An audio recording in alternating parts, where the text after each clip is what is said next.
16 जनवरी 2024 की रात को ईरान ने सीरिया और इराक में बड़े मिसाइल और ड्रोन हमले किए थे। सीरिया में यह हमला आईएसआईएस के ठिकाने पर हुआ था, जबकि इराक में अमेरिकी कंसुलेट के पास कथित इजरायली खुफिया एजेंसी मोसाद के हेडक्वार्टर पर हमला हुआ था।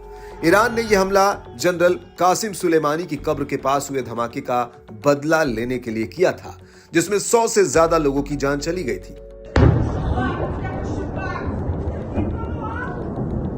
लेकिन इससे पहले भी सीरिया में ईरान ने कई बार आतंकी गुटों द्वारा अमेरिकी सैन्य अड्डे पर हमले किए हैं, लेकिन अब इसको लेकर एक बड़ा खुलासा हुआ है।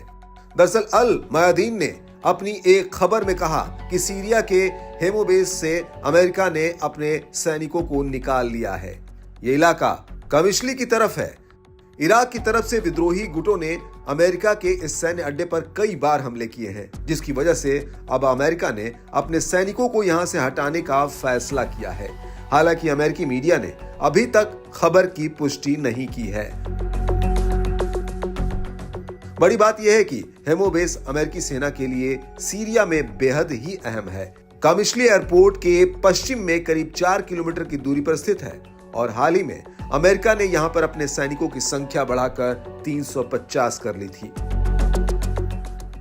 दूसरी तरफ हेमो विलेज में अमेरिका समर्थित सीरियाई लोकतांत्रिक फोर्सेज यानी एसडीएफ का एक स्पेशल ट्रेनिंग कैंप भी है, जहां पर एसडीएफ के लड़ाकों को ट्रेनिंग दी जाती है।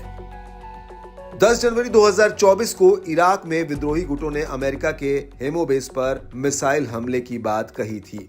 इसके अलावा 13 जनवरी 2024 को घोषणा की थी कि उन्होंने उत्तर पूर्व सीरिया में अमेरिका के 3 सैन्य अड्डों को निशाना बनाया था।